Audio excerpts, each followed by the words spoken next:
JEE mains में आया हुआ ये क्वेश्चन बहुत ही फंडामेंटल कॉन्सेप्ट पर बेस्ड है, that is the bulk modulus of elasticity. Assume कीजिए कि एक ऑब्जेक्ट है, उस ऑब्जेक्ट पर हमने बाहर से यूनिफॉर्मली डिस्ट्रीब्यूटेड एक फोर्स अप्लाई कर दी है। इस फोर्स के एप्लीकेशन की वजह से इस पर लगने वाला जो प्रेशर होगा it will get increased. Suppose कीजिए that change is delta P. Now conceptually this delta P happens to be proportional to the relative change, means change in volume upon original volume. इस quantity के ये directly proportional होता है। यहाँ पर delta P positive quantity है, लेकिन इसके एप्लीकेशन से वॉल्यूम कम हुई है, इसलिए डेल्टा वी नेगेटिव हो जाएगा। So in order to maintain the mathematical consistency आप यहाँ पर एक माइनस साइन अपेंड कर देते हैं। एंड फाइनली इस इनइक्वालिटी को आपने जब इक्वलिटी में कन्वर्ट किया तो एक कांस्टेंट चाहिए होता है, that is bulk modulus. So final equation for this concept is this.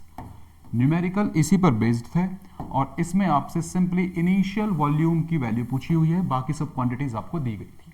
Let us calculate the same. तो यहां से अगर मैं इनिशियल वॉल्यूम का एक्सप्रेशन पहले ही बिल्डअप करके रख लूं तो I am getting it is bulk modulus multiplied by change in volume upon change in pressure. So minus multiplied by bulk modulus, it was given to be 2 gigapascal. Giga means 10 raised to power 9 multiplied by change in volume. Volume का change 0.8 centimeter cube दिया था. So I can write it as 8 into 10 raised to power minus 7. Centimetre cube को मैंने convert कर दिया है metre cube में और एक डेसिमल की वजह से एक एक्स्ट्रा जीरो मैंने लिया है, डिवाइडेड बाय द प्रेशर।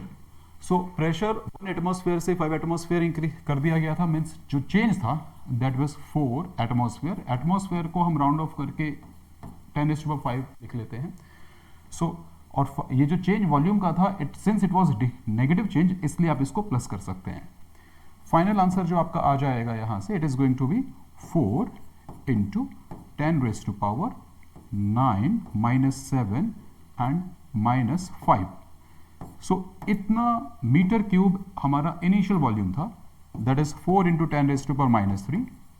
लेकिन जो क्वेश्चन में पूछा गया था वो लीटर्स में पूछा गया था, इसलिए लीटर में कन्वर्ट करने के लिए आप इसकी मल्टीप्लीकेशन 10⁻3 से कर देंगे and you will get 4 as the final answer. So answer to this question was 4। Thank you.